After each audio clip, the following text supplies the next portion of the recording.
bastante bien. Sí, Como castizo por 3. Claro. Sí, sí, Bueno, sí, no sí, sabes lo que aprieta los huevos. Mareado. Dando vueltas y vueltas. Y entonces yo empecé a gritar: ¡no existe la amistad! ¿El fin justifica los medios? Es lo único que lo justifica. El gran defecto del wokismo, que es el exceso de virtuosismo, es que los opuestos se necesita. La propaganda comunista explota al máximo el fascismo y viceversa. Pero es muy curioso que España es uno de los pocos países donde el centro aguanta. Pedro Sánchez. Me venía Flanders a la cabeza. Pablo Iglesias. Excoleta, ¿no? Los ateos esenciales en el fondo somos tan ateos como los creyentes. Lo que pasa es que solo negamos la existencia de un Dios más. Tío, cree en Dios. O sea, que no te vayas ahí con Santo Tomás, Aristóteles, tal. Que no hay que debatir tanto. Que te lees la Biblia y sigues a Cristo. Punto, Ya está.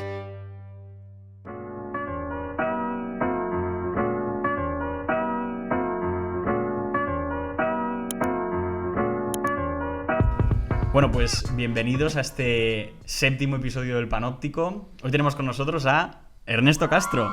Lo he dicho con esta efusividad porque está aquí por aclamación popular, aunque él no lo sepa. Si no hemos tenido 20, hemos tenido 30 comentarios de gente diciendo tenéis que traer al Panóptico a Ernesto Castro. Y pues aquí está, Ernesto Castro. Bienvenido. Así Muchas que gracias. bienvenido, bien hallado. Y quería empezar también un poco con cómo fue esto de lo de Ernesto Castro, porque yo cuando me recomendaron traer a Ernesto Castro no sabía quién era Ernesto. Entonces lo que hice fue pues, buscarlo en Google y quiero compartir con Ernesto las fotos que vi de él. Nada más empezar, que las pondremos ahí a cámara también. La primera que vi al poner Ernesto Castro fue esta. Gabri, ¿qué opinas? Es como un poco Bohemian Rhapsody. Pero venido aquí al 2023, diría yo. Sí, ¿no? Un poco perverso. Yo cuando lo dije, es como una mezcla entre un integrante de los ajolotes mexicanos y un asesino Mindhunter. Sí. ¿Sabes? Un poco. Pero dije, bueno, esto puede ser interesante. Concretamente el de los zapatos. ¿Cómo que?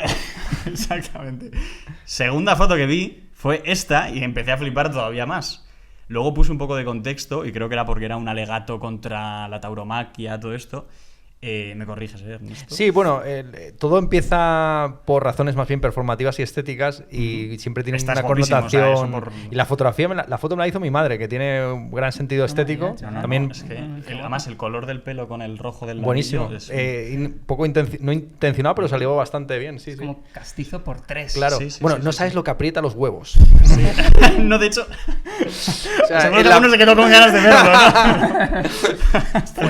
Y eso que yo no estoy Es- especialmente dotado, pero realmente lo que aprieta eso, yo no sé cómo se puede vivir, sinceramente, y además enfrentarte a un morlaco de no sé cuántas toneladas es horrible, porque no es un disfraz, es el verdadero No. traje de luces que me Total. costó el alquiler, no recuerdo ahora la cifra, pero giraba en torno 300, 400, a veces 500 Lo alquilaste euros. para la foto. Lo alquilé para la foto y para la clase, porque fue un día de Halloween. Que yo di clase de Santo Tomás, además, ese día, y monté todo. Ya eras profesor. Yo estaba dando como becario un curso realmente completo, no se debe hacer, pero se hace.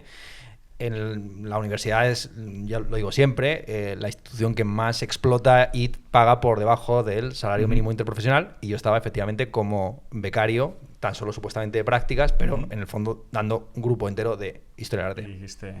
Y dije, bueno, la gente se disfraza de zombie, de vampiro, pero hay también un personaje mitológico que sobre todo un poco el discurso que yo enarbolaba entonces del antiespecismo, incluso es más sanguinario que el vampiro o que el zombie, que es el matador de toros. ¿Enarbolabas entonces y enarbolas ahora? O porque Quiero aquí decir- empaticé contigo, porque a mí el tema de Sí. la tauromaquia no me gusta nada, la verdad. Bueno, digamos que yo era vegano por aquel entonces, dejé de ser vegano, creo que el antiespecismo es una causa muy noble, la suscribo a nivel filosófico, pero igual que hay anarcocapitalistas filosóficos y libertarios o minarquistas políticos, que entienden que sí, lo deseable sería que no hubiera violencia, que no hubiera Estado, que no hubiera opresión, pero Ya. lo va a haber, ¿sabes? Entonces, yo al final me he aclimatado un poco a este statu quo antropocéntrico o humanista. Bueno. que con pretensiones de expansión hacia, si no los derechos animales, porque es una categoría discutible, si por lo menos el trato moral a los seres sintientes en general.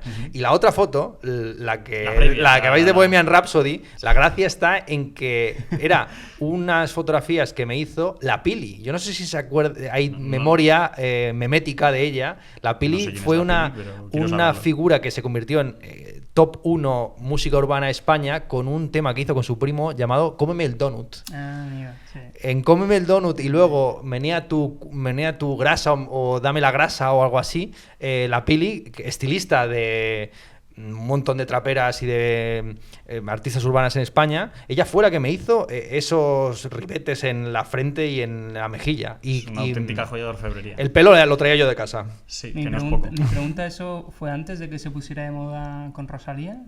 ¿Fue post? Rosalía yo creo que ya estaba petándolo. Esto debió ser en el año 2018-2019. Digamos que Rosalía estaba increchendo. Vale, bueno. O sea, se pudo copiar de ti. Bueno, vamos a decirlo así. Poned el titular, el inspirador de Rosalía. Título para la... La miniatura, claro. Que sí. Exacto. Y nada, traíamos una última foto.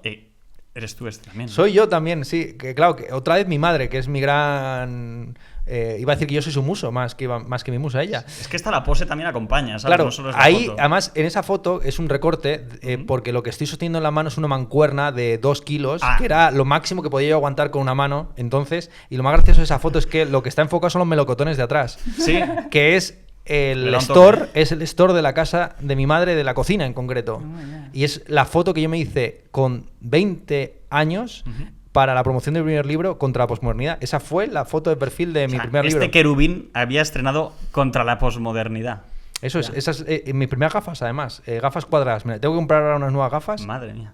Y yo empecé por gafas cuadradas, luego seguí por gafas circulares, ahora estoy en estas octogonales, más o menos, y voy a volver quizás o a las de aviador o a las rectangulares, sí. Madre mía. Muy bien. Menuda ruta. El mundo de las gafas. Yo Sí, sí. llevé durante una temporada unas naranjas con cuadritos negros y me llamaban Elton John. Ah, Pues, Y... no eso en la sé, uni, ¿no? Yo creo. Antes. Pues, mira. Y cuando me decidí definitivamente, y le dije a Gabri, tenemos que traer a Ernesto, fue porque lo busqué en Wikipedia. No tienes página de Wikipedia, al menos no también tiene encontré su nada. explicación. ¿Ah, sí? Sí. ¿Se la quitaron? Lo gracioso es que había una página en Wikipedia, he de reconocer que muy editada por mí mismo, pero lo que nunca conseguí cambiar fuera la maldita foto. Y claro, yo tengo 1000 fotos y cada una es, como se ha podido ver, más estrafalaria que la anterior. Pero hay una pésima, donde es algo extremadamente feo, que es una foto que me hicieron en la FIL de Guadalajara, en la Feria Internacional del Libro de Guadalajara, la feria más importante de literatura en el ámbito hispanohablante, que aparezco con una camiseta de fútbol española republicana, Sé cuál es. Está en... sí, sí. el pelo cortado de no sé de qué manera, una bigote, un conjunto Pablo Iglesístico horrible y como sonriendo de manera estúpida. Y claro, hay censores e inquisidores en Wikipedia que corregían una y otra vez esa foto hasta que dijeron... Y volvían a poner esa foto. Y volvían a poner una y otra vez esa foto, aunque yo quería cambiarla, le dije, es que esa foto está desactualizada, da igual, es en la FIL, con lo cual va para Mala misa, ¿no? baba, ¿eh? Sí, sí. Y entonces yo quería cambiarla, era imposible, con lo cual le pedí a un amigo que era fotógrafo que me había hecho un par de fotos que por favor él subiera, porque a lo mejor se había dado cuenta la inquisidora que yo era el propio interesado. Y claro, y el fotógrafo fue tan gilipollas que a la hora de argumentar por qué motivo quería subir su foto, dijo, es que Ernesto Castro me lo ha pedido. Entonces directamente Ostras, esa inquisidora, un genio absoluto. O sea, Ernesto Castro, que se está fabricando su propia página de Wikipedia, además quiere que con un intermediario cambie la fotografía. Muy bien. Página web eliminada, y fue a su vez a la página web del fotógrafo, que era un fotógrafo provincial, que de 10 páginas de Toma Wikipedia, y también le canceló la suya de paso. Le cayó la Dos justicia. páginas claro, de vamos. tiro, ya ves. Así me gusta, como tiene que ser. El caso es que tu padre sí que tiene página de Wikipedia, Fernando Castro, y en el apartado de hijos pone 3, incluido Ernesto Castro. Y dije yo, bueno, pues Inclusive. inclusive Ernesto Castro, dije, ante semejante primus inter pares, ya definitivamente hay que traer a Ernesto Claro, Castro soy un señor que tiene un al nombre en panóptico. rojo en Wikipedia, ya Exacto, soy algo. Exacto, esto es como que potencialmente podría tener una página en Wikipedia, ¿sabes? Así que, y esa es la historia, que no emocionará a Spielberg, pero es la que ha sido. Muy bien. Así que ya está, ya podemos empezar un poco. Solemos hacer siempre un poco presentación del autor. Creo que es de los invitados que menos presentación necesita, pero aún así la vamos a hacer.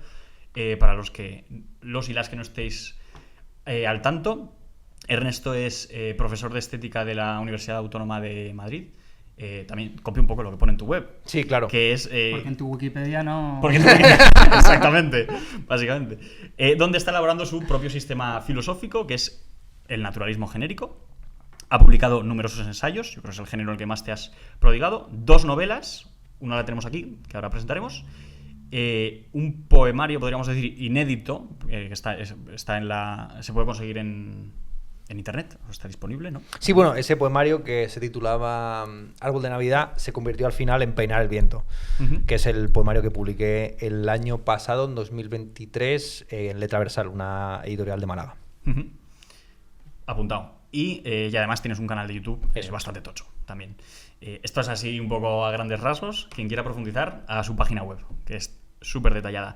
Y libros de la entrevista de hoy, vamos a empezar con los de Ernesto, los más importantes, por supuesto. El primero, Jantipa o Del Morir, lo pondremos también en pantalla, pero que se vea bien.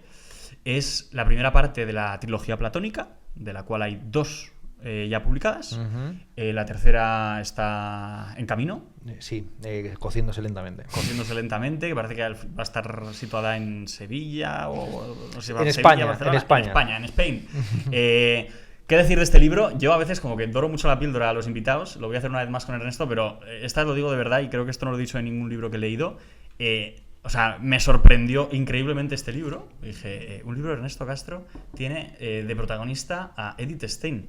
Y dije yo, toma ya. Básicamente son 4, podríamos decir 4 filósofas de distintas corrientes que están debatiendo en el campo de concentración sobre cuestiones pues, como la responsabilidad, la libertad, entra de todo en una novelita muy sencilla de leer y muy corta, pero honestamente, o sea, yo creo que es un libro, lo voy a decir, lo digo, me cae una machada, creo que debería leerse en todos los colegios de España, lo digo de verdad, o sea... Para que me odien todos los niños de 16 años, que vengan a hacerme pintadas a casa. Eso es, para que nadie quiera ver las entrevistas a Ernesto Castro, pero de verdad. Todo el mundo diciendo, por favor, tengo que entregar un trabajo, resumen. Ostras, tú, del vago. El libro de Ernesto Castro, ya. Pues no, es una auténtica joya. Qué guay. De verdad, o sea... una absoluta guapada. Y además venía con el típico esta tirilla de plástico y creo que Juan Manuel de Prada ponía algo. Como en plan... sí, no, como que se la juega y le sale bien la cosa. O sea que... Juan Manuel de Prada fue muy generoso porque él no tiene una sección de reseñas, simplemente me reseñó en su columna, quiero recordar que era del XL semanal, y fue ampliamente laudatorio lo que dijo sobre el libro. Nos conocíamos, nos habíamos visto en la Biblioteca Nacional cuando él estaba investigando sobre Ana María Sagui y yo sobre Alberto Cardín y otra serie de autores que he escarbado para nada, y tenemos bastante buena relación, nos escribimos a menudo y ahora estoy yo justo leyendo sus libros antiguos, los jóvenes, los juveniles, los provocadores, Coños y El silencio del patinador, sí. Grandes libros. Muy guarros, además. Sí, porque es que él varió a saco. Yo soy una de las 2 o 3 lectoras que todavía lee la columna del semanal que pone, así que a ver si podemos entrevistarle dentro de poco. Segundo libro, Memorias y libelos del 15M, que la verdad es que cuando lo vi dije, esto suena a tocho absoluto.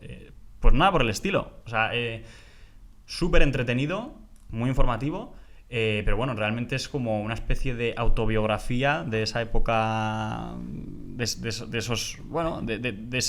esa época de mayo, junio, julio, agosto, de esos meses del entorno del 15M, y la verdad es que lo he disfrutado mogollón. O sea, no tanto por... a veces haces críticas a autores, todo lo que rodea también al 15M, sino también he disfrutado mucho la parte personal en la que te abres tú. Con anécdotas, además, muy divertidas en algunos casos, así que súper recomendable, ¿vale?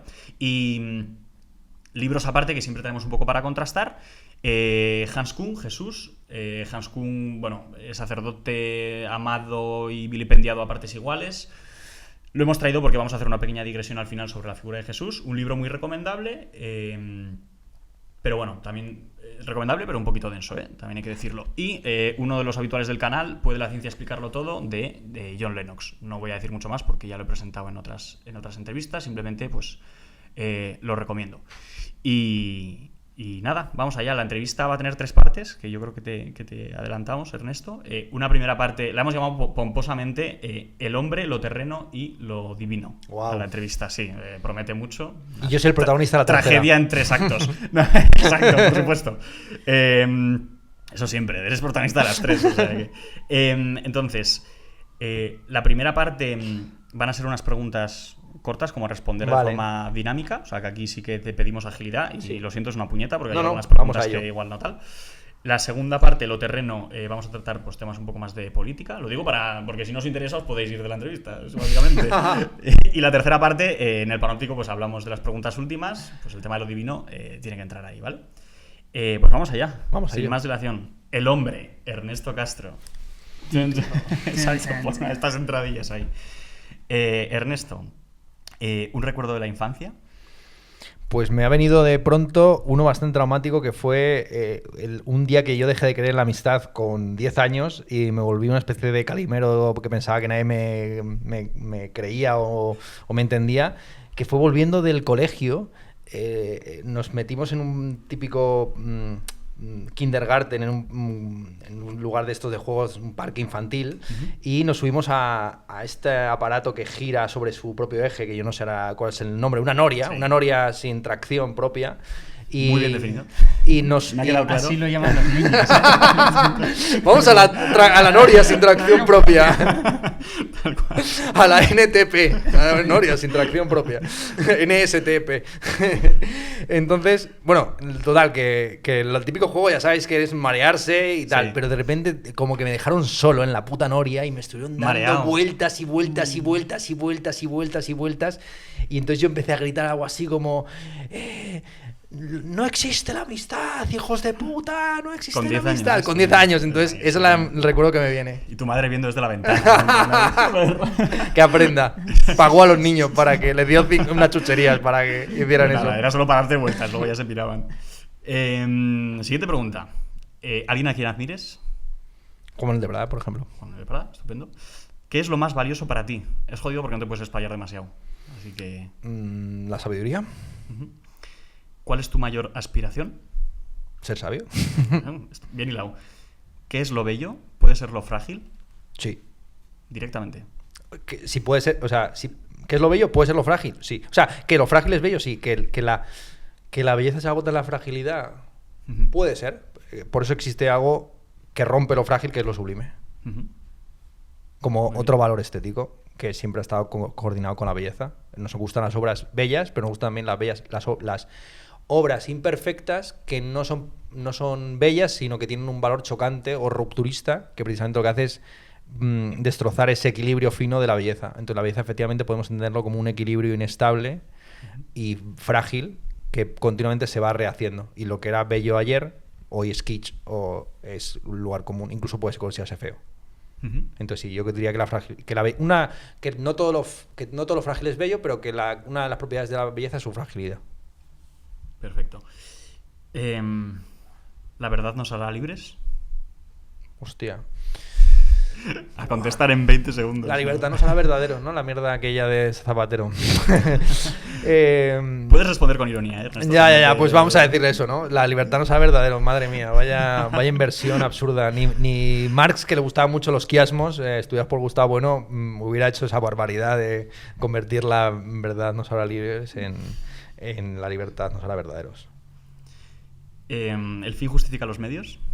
Es lo único que lo justifica. Si no es por el fin, los medios deben adecuarse al fin. Otra cosa es que con medios opuestos ideológica o valorativamente al fin consigas otro fin. Y que no se alcance nunca el fin. Es decir, que el fin esté al final y ese final sea la muerte, precisamente, que es el fin de todos los fines.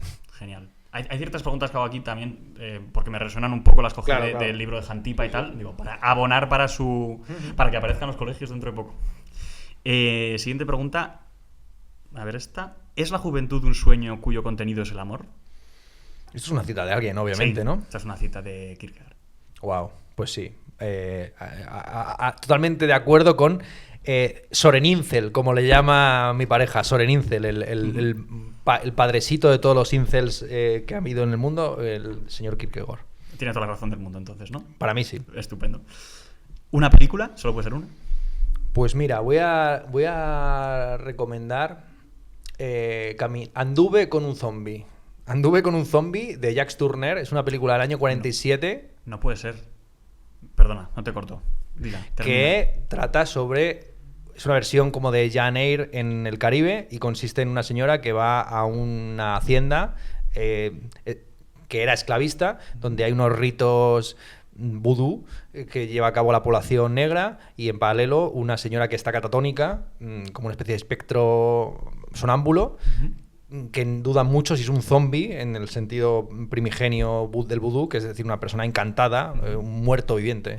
Y es una película maravillosa de 1 hora y 5 minutos que es fantástico como plantea el problema más viejo Hollywood del año 43, muy bien rodado. 43 antes 47, es del 43. Es del 43, sí, perdón. He hecho 47, no sé por qué, pero es del 43, sí. Es durante la Segunda Guerra Mundial. Pues no, o sea, hemos venido aquí a escuchar a Ernesto, pero es que has mencionado Jacques Tourneur. Mi película favorita es de Jacques Tourneur y es del año 47 y es Retorno al pasado, que es una auténtica joya del cine negro. O sea que añadimos esta recomendación.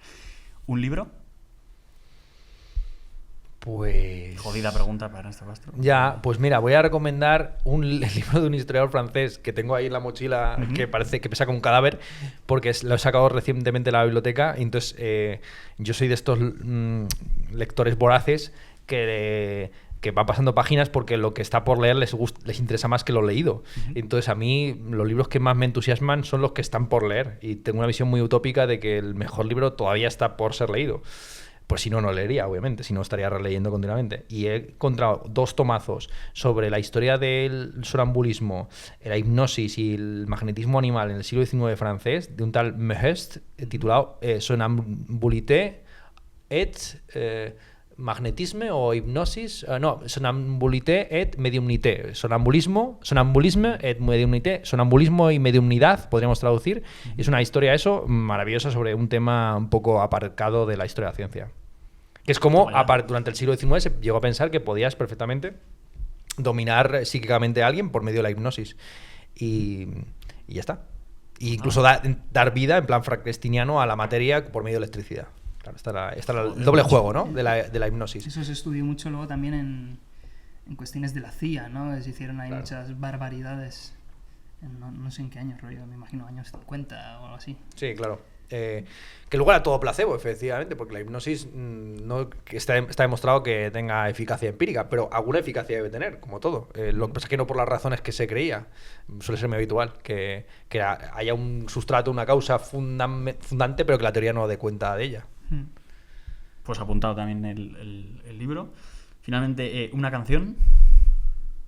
Pues mira, como estoy con el tema del sonambulismo, ahora estoy escuchando mucho esta canción rara de Johnny Santos, que se titula tal cual Sleepwalk, o Sleepwalker, ¿vale? Que es una canción instrumental con una guitarra y hawaiana, que son esta especie como de palos de guitarra que se tocan en horizontal, como si fueran un teclado.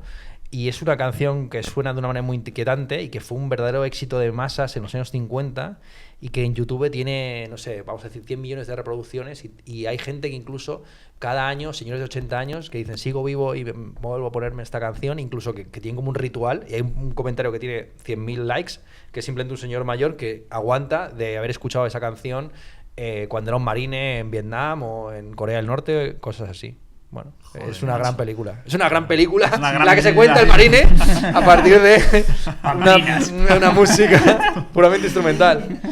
Tengo la sensación de que ninguna pregunta que te hagamos en esto va a ser como una canción Yesterday de los Beatles. Va a ser todo como, pues en el año 50... Zapatillas. Tal cual. Vale, una pregunta a responder de forma sí o no. Sí. Vale. ¿Las redes sociales nos están volviendo gilipollas? Nah, pues esto ya creo que ya somos gilipollas de per se y las redes sociales lo manifiesta. Perfecto. Yo tengo una cosa, tío, que me alegro mucho de no ser el entrevistado, tío, porque Y entiendo perfectamente por qué no soy el entrevistado. Respondería cada ñordo, tío. O sea, por eso estás aquí conmigo detrás de la mesa, tío. Por eso hemos montado el podcast, para que no nos entrevisten nunca. Claro. Si alguna vez nos quieren entrevistar, no, es que justo vamos a entrevistar a otra persona. Ya sabéis el famoso dicho de Doors de que en Madrid a las 5 de la tarde o das una conferencia o te la dan. Y creo que esto se puede sustituir por o concedes un podcast o lo ofreces. Exacto. Hemos decidido estar en este lado de la mesa. Por supuesto que sí. Son 3 más antes de pasar al lo terreno. Venga. ¿Vale? Que no son preguntas, son. Bueno, me lanzo yo. Reflexiones que dicen los pesados cuando levantan la mano en una conferencia, ¿no? Básicamente vamos a ver a 3 personajes simplemente, un poco random. Jordan Peterson, ¿salvador o impostor? Salvador. Yo creo que Salvador, ¿eh? Bien. Me parece a mí que Salvador. Es decir, que hay mucha gente que se salva por Jordan Peterson y que siguiendo unas normas a veces muy elementales, como las famosas 12 reglas, más otras 12 reglas, Sí, más hay 12, 24 más ya. 12, más 12, que va sumando en múltiplos de 12, pues lleva una vida ordenada. Incluso lo comentaba hace poco en otro podcast sobre Yados Fitness. Es decir, que Yados Fitness es el ejemplo probablemente más palmario de un creador de contenido memético que la gente sigue porque le hace gracia, pero que no obstante hay gente que se lo toma en serio y que paga millonadas por verdades del barquero, que no necesitaban ese viaje, esas alforjas para ir hasta Miami, pero que, bueno, al final levantarte pronto, hacer ejercicio y estar enfocado, aunque sea en la estupidez de ganar 1 millón, pues a algo llegas. Yeah. Genial, me alegro de esto. Me gusta Jordan Peterson, así que le damos el check. Alejandro Jodorowsky, ¿maestro o embustero? Maestro. Para mí, sobre todo, del cómic. Con la colaboración con Moebius, para mí lo mejor obra suya es el cómic. Tiene otra que es El Incal, eso es una novela gráfica, ¿no? Tú sabes más de esto. Eso es, la colaboración con Moebius en el Incal. Vale, no había... Moebius no es había- el dibujante, él es el Vale. guionista. Nada. Yo es que no lo he leído, No yo. conozco- Sí, que son unos tomos muy buenos. Es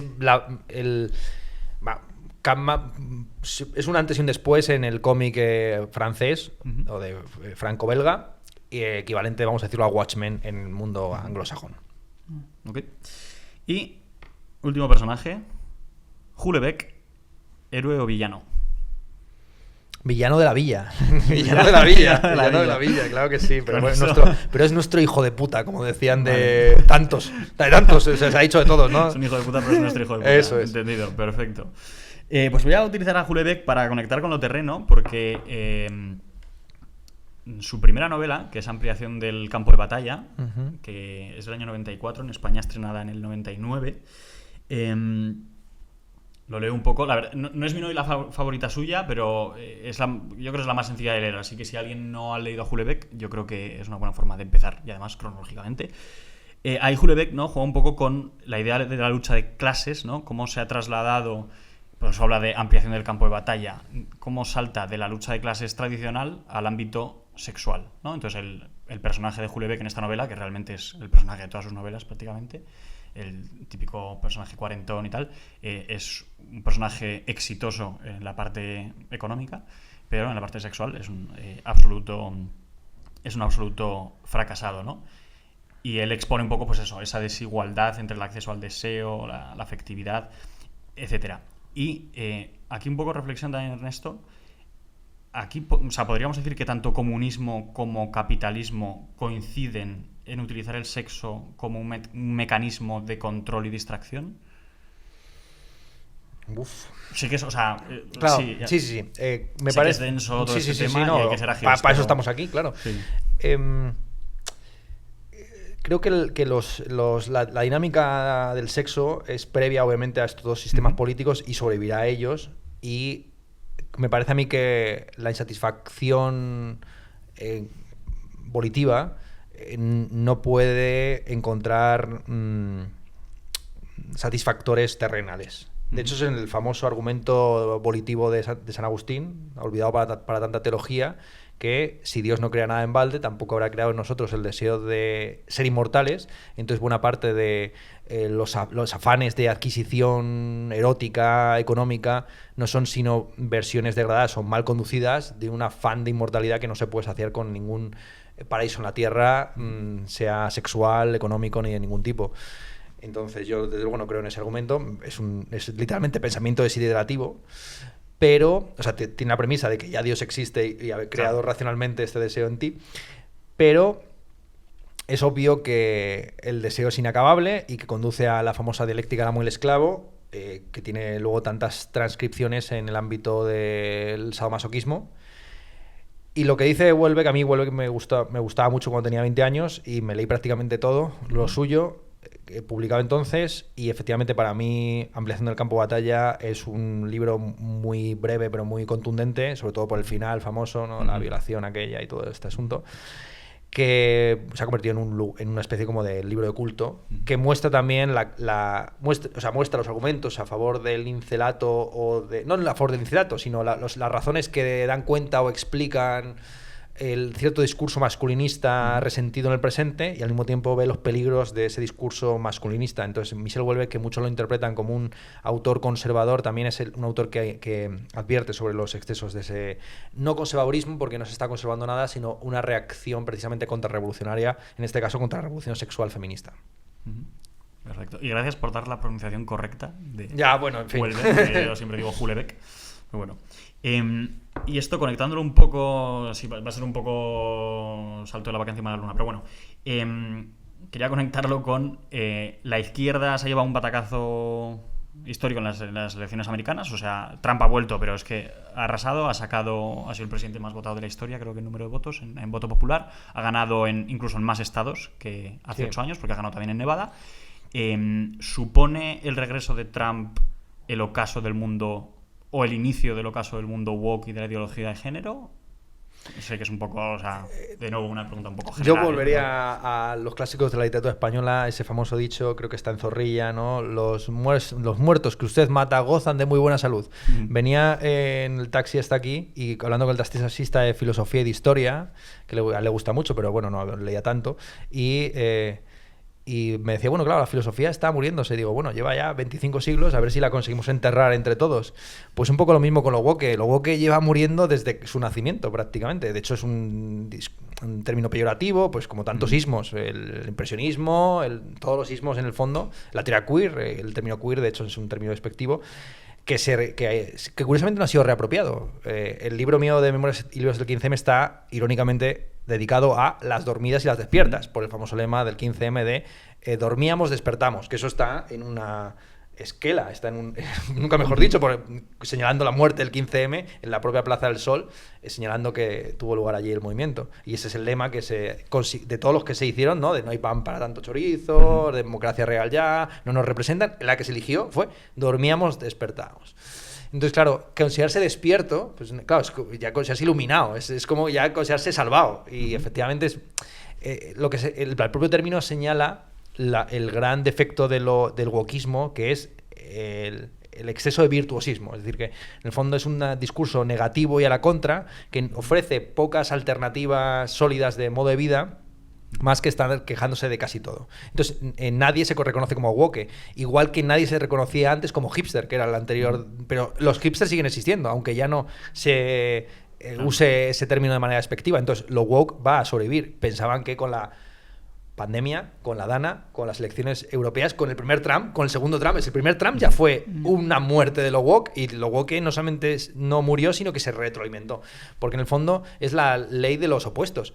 La famosa cuestión de la polarización en la República de Weimar o en los años 30 en Europa, y ahora esta reduplicación del siglo XX en el XXI, es que los opuestos se necesitan, y obviamente la propaganda comunista explota al máximo el fascismo y viceversa. Entonces, yo no creo, por cierto, que los que han perdido en Estados Unidos sea la izquierda. Es el liberalismo a la manera norteamericana. Vale, sí. Quiero decir que yo creo que en Estados Unidos no existe izquierda. Esa sería la premisa, esa sería la premisa que yo empezaría contando, que es que la izquierda en todos los países prácticamente occidentales y en buena parte de los orientales, o sea, la izquierda está desaparecida. La izquierda está muy, muy tocada desde la caída de la Unión Soviética, y es una muleta básicamente de un socioliberalismo sin escrúpulos que a nivel internacional pues ya sabemos lo que es. Ucrania, el Líbano, Israel, etcétera.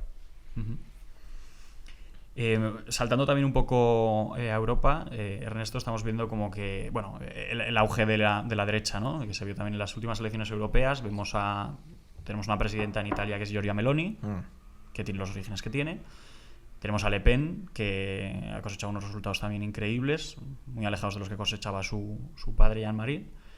Tenemos también los países como Hungría, Polonia, todos estos países. Incluso Alternativa por Alemania está también mejorando sus estimaciones de voto. Y en España también se ha dado, conectando un poco con lo que un tema que comentas en el libro de Memorias y Libelos, ¿no? Que hubo un momento en el que estaba el Partido Popular, el PSOE, esta eterna lucha con el 15M o aupado por el 15M, pues llegó todo el tema de Podemos y todo esto. Podemos prácticamente ha desaparecido, y en cambio lo que tenemos ahora es un tercer partido, que es un partido escolado, o sea, todavía más a la derecha que el Partido Popular. O sea, ¿cómo ves este fenómeno? ¿Por qué hemos saltado de Podemos a Vox de forma, o sea, tan absolutamente rápido? ¿Por el mismo discurso que has dicho antes de...? Por el equilibrio y el péndulo, efectivamente. ¿Volveremos entonces otra vez a Pablo Iglesias? Claro, la pregunta es si va a volver la moderación, porque el discurso enarbolado por Podemos en la época fuerte de 2015 era el sorpaso y la pasoquización del PSOE. Pero es muy curioso que España es uno de los pocos países donde el centro aguanta. La famosa sentencia aquella, creo que era Yeats, ¿no? El centro no aguanta, pero no, el centro aguanta. Es decir, que hay dos partidos de centro que se van alimentando y fagocitando. Y efectivamente el PSOE se va a devorar lo que le queda a su izquierda. Y el Partido Popular, con candidatos también bastante flojos y blandos, no está cediendo tanto terreno a la tan caricaturizada extrema derecha.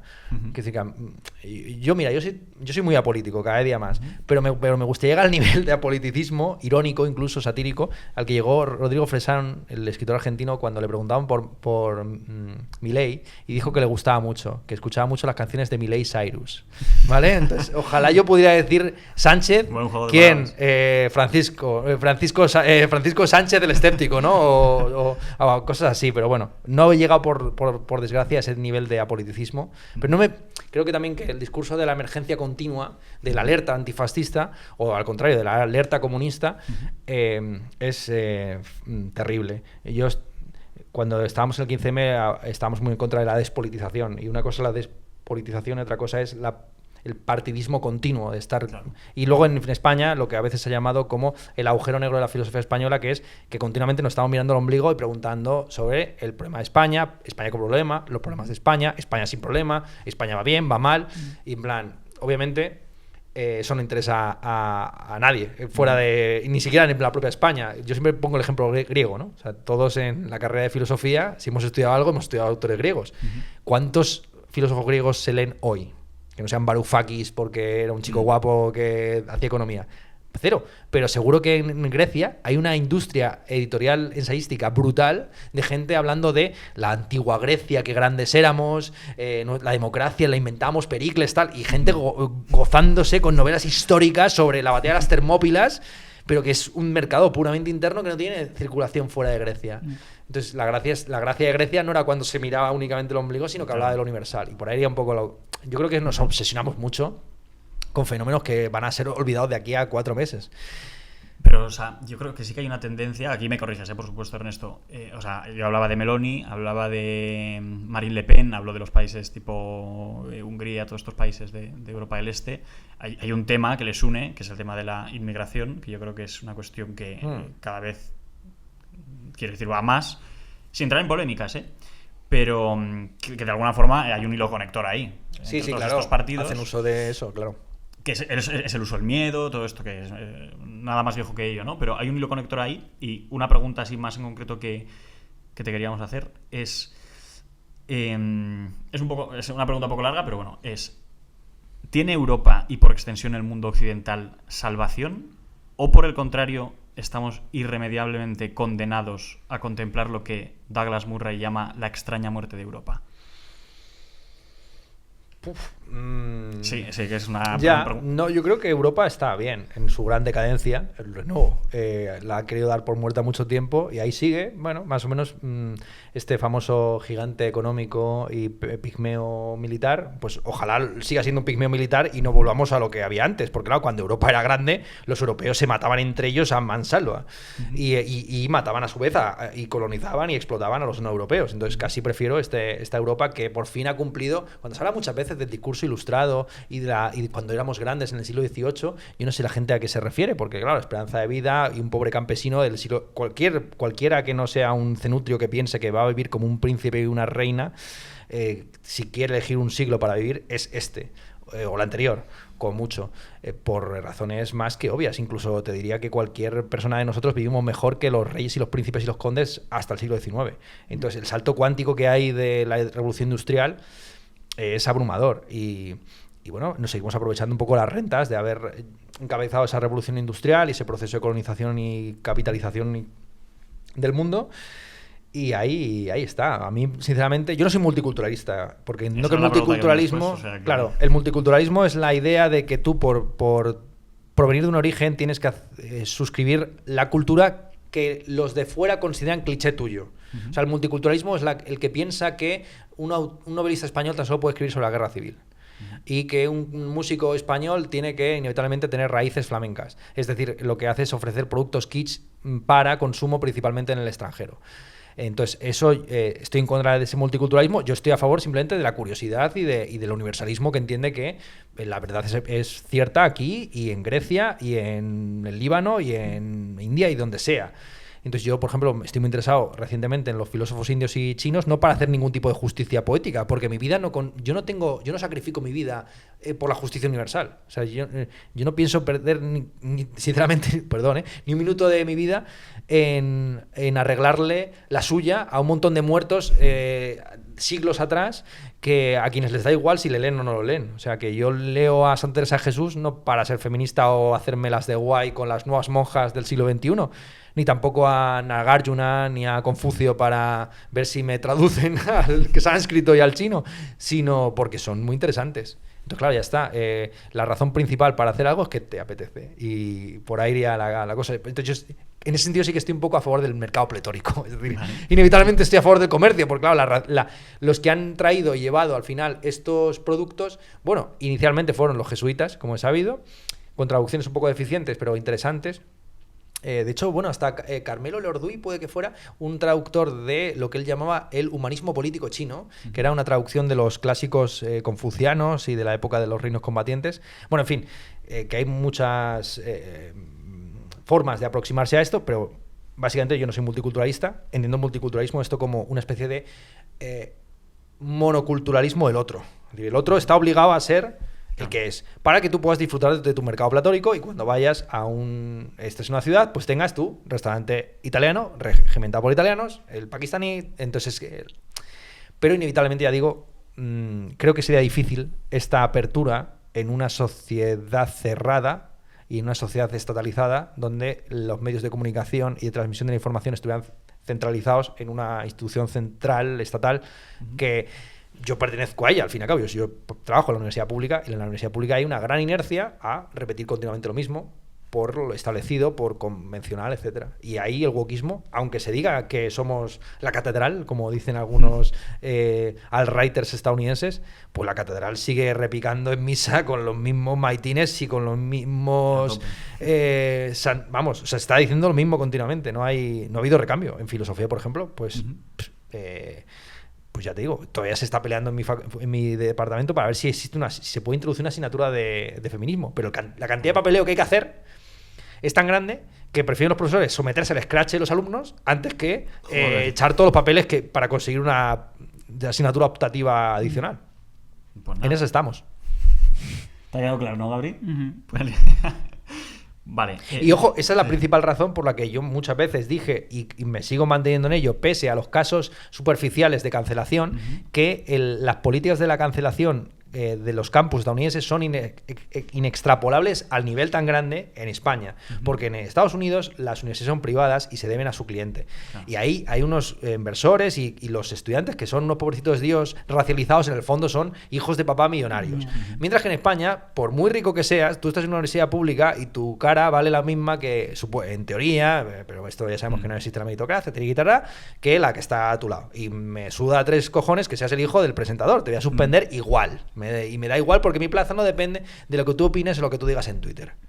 Y ya está. Y por ese motivo no tenemos que... Los profesores no solamente no creo que no deberíamos ni tener Twitter. O sea, yo creo que se debería implementar una ley para que ser funcionario, aparte de... pongo la mano porque yo firmé un documento en el que yo me comprometía como representante del rey en la universidad pública. O sea, todos los que estamos en la universidad pública somos... valedores del rey Felipe VI de España. Cuando se habla, por ejemplo, de que el 80 o el 90% de los profesores alemanes entraron en el partido nazi como obligatoriedad para acceder a cátedras, es que es lo mismo aquí. O sea, puede que haya una revisión de la historia de España donde de repente, si Felipe VI nos mete en un lío muy gordo, todos nosotros aparezcamos como cómplices implícitos de este señor. Así que yo voy a negar, obviamente, lo que estoy diciendo aquí. ¿Qué ha negado? Perdón, si me estoy alargando mucho. Que... Te has alargado demasiado. Perdón. Podemos cerrar el... No.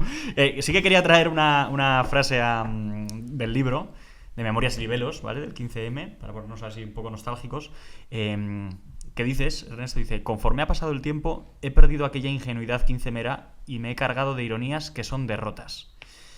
El 15M sigue vivo como un modelo de inclusividad y concienciación. Podemos desaparecerá en cuanto se pire su macho alfa.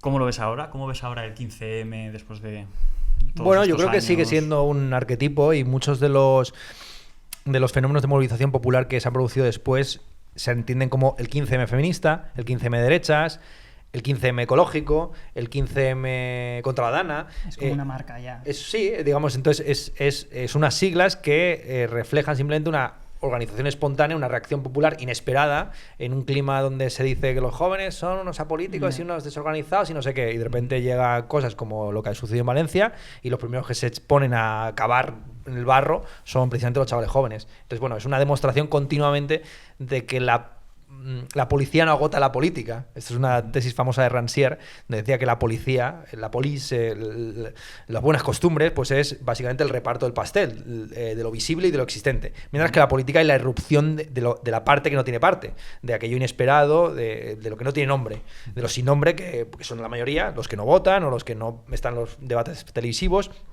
esa opinión pública que nunca aparece en la opinión publicada. Y eso es continuamente lo que para mí representa el 15M. Era un foro, un espacio de debate, todos más o menos todos los que vimos ese ambiente participamos de una forma u otra del 15M, todos somos herederos de ese 15M y todos podemos considerarnos de alguna forma sus deudores. Vale, muy buena respuesta. Tenía otra frase y te voy a hacer una pregunta a colación, pero vamos un poco más justos de tiempo y aún así quiero leer la frase. Vale. Que la voy a leer, que es de Ernesto, ¿vale? Memorias y Libelos del 15M. No deja de ser un síntoma del sistema en que vivimos el que, cuando las clases más bajas se sublevan, en vez de asaltar la Bastilla, atraquen grandes superficies comerciales y se lleven a casa todas esas baratijas tecnológicas que la publicidad les ha metido en la cabeza, que necesitan y desean.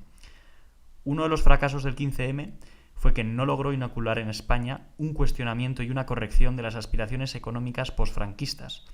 Que todo español tenga su coche, su pisito en la playa y, a poder ser, su puesto de funcionario.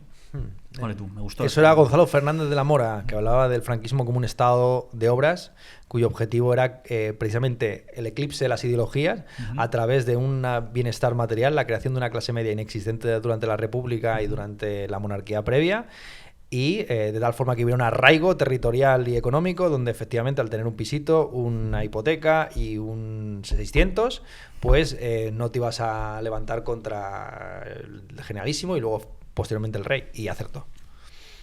Bueno.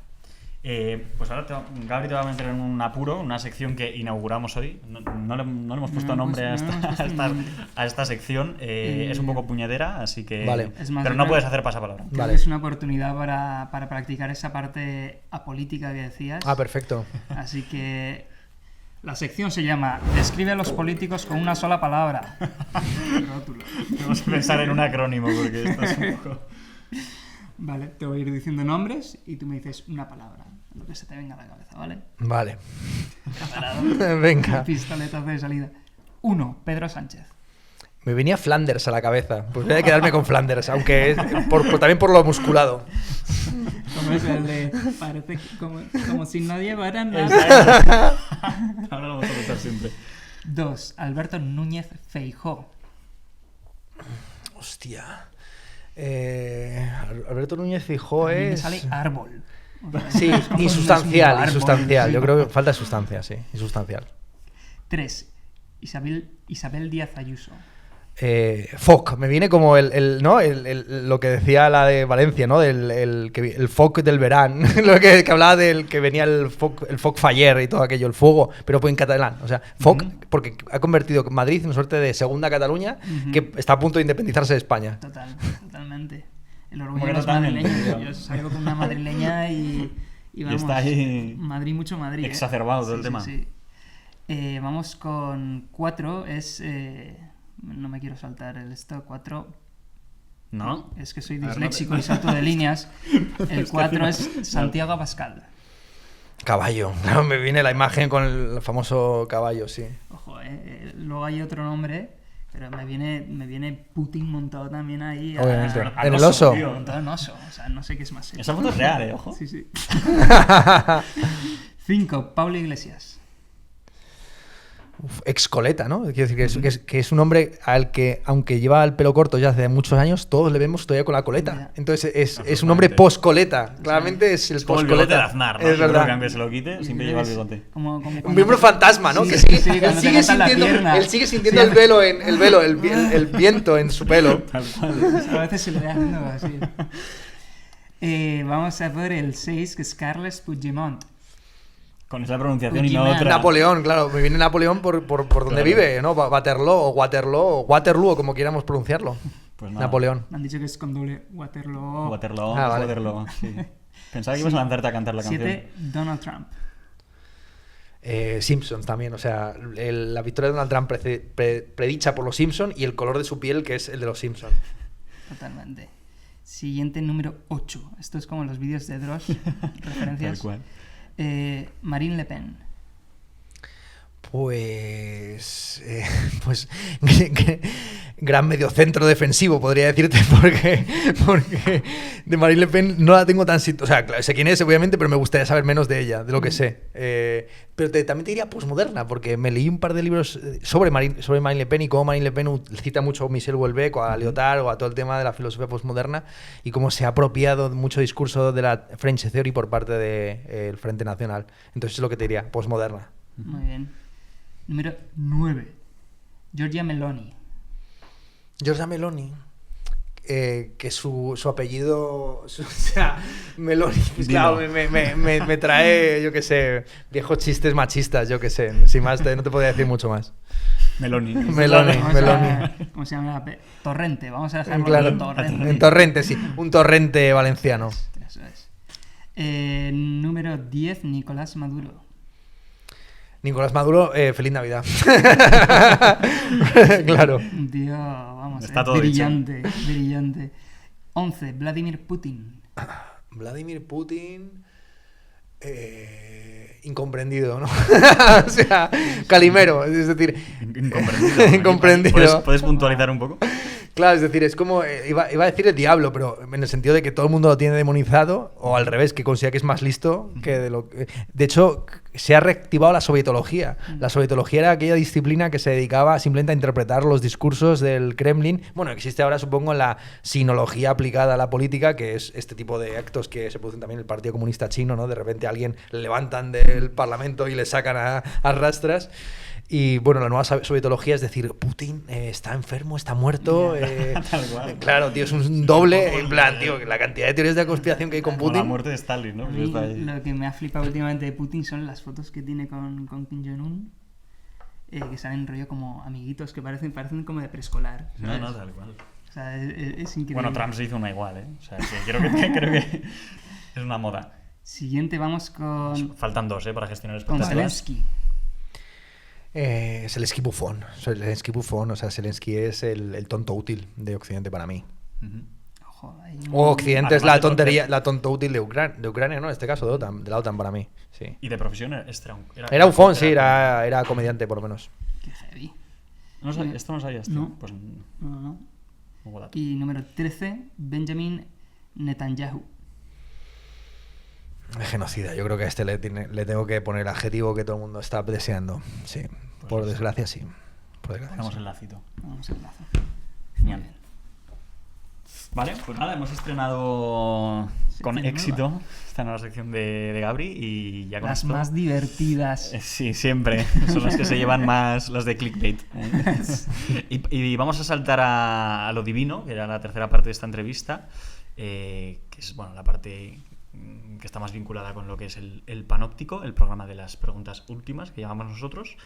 En Jantipa, ¿vale? Aquí, de nuevo, Jantipa o del morir. Una de las protagonistas escribe parte de una de las frases más famosas de Crítica de la razón práctica de Kant. Curiosamente, esa misma frase fue la que utilizamos para abrir la última entrevista. Ah, mira. La entrevista de José Carlos González Hurtado, que dice así: dos cosas llenan mi ánimo de creciente admiración y respeto a medida que pienso y profundizo en ellas: el cielo estrellado sobre mí y la ley moral dentro de mí. Ernesto, esta frase, ¿qué te sugiere? ¿Qué hay detrás de ese cielo estrellado y de esa ley moral? Justo estoy leyendo ahora un libro de un amigo mío, Ismael Crespamine, que presentó mañana, es decir, en el pasado, cuando se emita esto, titulado Filosofía e Ironía, publicado por Aguas Mayores, una editorial montada por un colectivo llamado Homo Belamine, un colectivo muy polémico. Busque la gente si quiere Tour de la Manada en Google y ya verá lo que le sale. Y es un colectivo que tiene un subsistema filosófico titulado Ultrarracionalismo, y en este libro se explora este asunto de la ironía, y él justamente empieza con esta frase o esta cita y dice que, claro, existe sí la ley moral en mi corazón y las estrellas por encima de mi cabeza, pero las estrellas al final son unos hornos horribles que están ahí explotando continuamente, y la ley moral en mi corazón pues es un conjunto de equilibrios entre el miedo, el egoísmo y a veces arrebatos emocionales estúpidos. Entonces, claro, por desgracia esa es la ironía, que son las dos cosas. Es decir, que sí, que las estrellas son muy bonitas y que estamos hechos de polvos de estrellas y todo lo que tú quieras, pero que las estrellas son unos hornos horribles que si estuvieras cerca de ellas te abrazarías, ni siquiera existirías. Entonces, bueno, para mí hay un componente irónico en esa frase. Por lo que hay detrás, precisamente, por la sustancia que hay detrás, que hace que la ley moral no venga desde un topos uranos o desde un sujeto deontológico puro, sino que, por desgracia, pues viene de los equilibrios de lo que consideramos justo y posible en el presente. Vale. Una pregunta más directa, Ernesto. ¿Cómo te defines respecto a la idea de Dios? Ateo. Directamente ateo. Ateo esencial, es decir, O sea, que... yo no creo, yo sé. Sí, yo bueno, no sé, quiero decir que no sé, que... se bromea mucho en el ateísmo esencial de que los ateos esenciales en el fondo somos tan ateos como los creyentes. Lo que pasa es que solo negamos la existencia de un Dios más. Todos los creyentes creen en uno. Christopher Hitchens, ¿no? En plan, Claro, en N-1. Entonces, todos los creyentes son ateos de todos los demás dioses, salvo el suyo, o los suyos, si es politeísta.